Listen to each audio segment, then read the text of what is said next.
Hello everyone, I hope आप लोग सब ठीक होंगे। आज हम लोग डिस्कस करने जा रहे हैं as you like it by William Shakespeare. As you like it is a pastoral comedy. इस कॉमेडी को विलियम शेक्सपियर ने 1599 में लिखा और 1623 में पब्लिश किया। ये एक्चुअल में एक रोमांटिक कॉमेडी है, यानी कि इसकी स्टोरी रोमांस बेस्ड है। तो ये कॉमेडी एक रोमांटिक कॉमेडी है जिसे विलियम शेक्सपियर ने लिखा। इसकी हम स्टोरी पढ़ते हैं पहले, उसके बाद इसका एनालिसिस करेंगे। तो सबसे पहले हम इसकी स्टोरी पढ़ लेते हैं।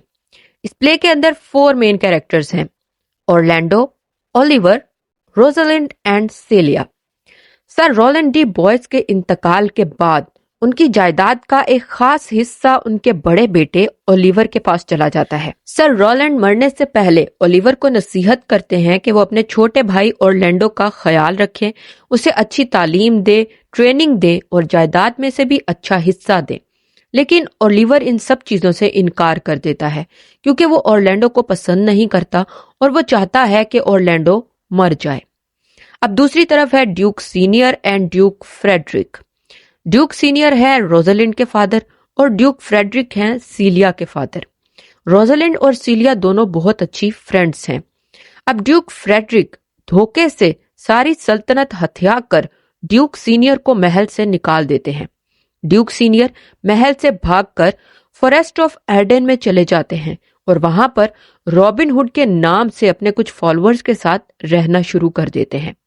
ड्यूक फ्रेडरिक रोजालिंड को महल से नहीं निकालते क्योंकि उनको पता है कि रोजालिंड और सीलिया बहुत अच्छी फ्रेंड्स हैं और सीलिया रोजालिंड के बगैर नहीं रह सकती। ड्यूक फ्रेडरिक के कोर्ट का एक रेसलर जिसका नाम है चार्ल्स, वो ओलिवर के पास जाता है और उससे कहता है कि वो ऑरलैंडो को रोके क्योंकि इसे पता चला है कि ऑरलैंडो ने उसको फाइट के लिए चैलेंज किया है।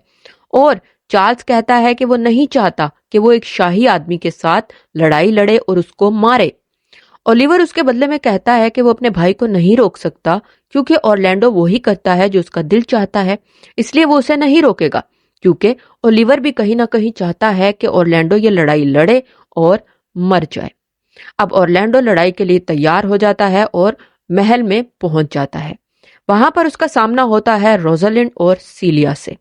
ऑरलैंडो जैसे ही रोजालिंड को देखता है तो वो उसको पसंद करने लगता है। वो दोनों एक दूसरे को पसंद करने लगते हैं, लेकिन इस चीज को वो राज रखते हैं।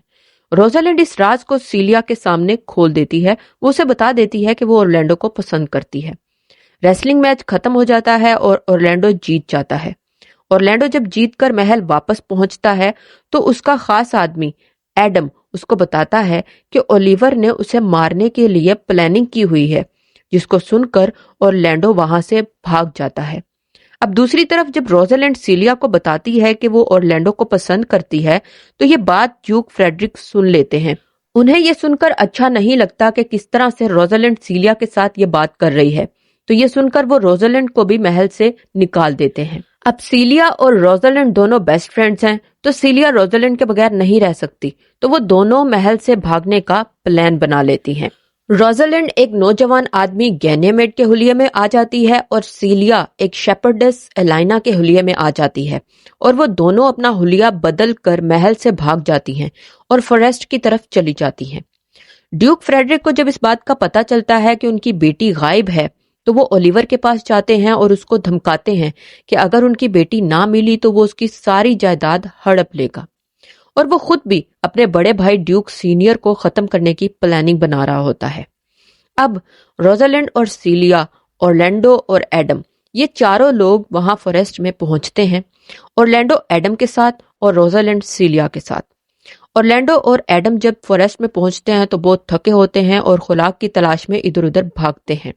जहां पर एडम को एक झोपड़ी नजर आती है। जब वो झोपड़ी में पहुंचता है तो उसको पता चलता है कि ये झोपड़ी में बहुत सारे लोग रह रहे हैं और इनके पास खाना भी है, तो वो गुस्से में उनसे खाना मांगता है। ड्यूक सीनियर जब उनको देखते हैं तो उनको पता चल जाता है कि ऑरलैंडो उनके दोस्त का बेटा है, तो वो उसे अपने पास बुलाते हैं और खाना खिलाते हैं। अब दूसरी तरफ रोजालिंड और सीलिया भी उस फॉरेस्ट में पहुंचती हैं और वहां पहुंचकर एक झोपड़ी खरीदकर रहना शुरू कर देती हैं। एक सुबह रोजालिंड की नजर बहुत सारे दरख्तों पर पड़ती है जिसके ऊपर शायरी लिखी होती है रोजालिंड के नाम पर।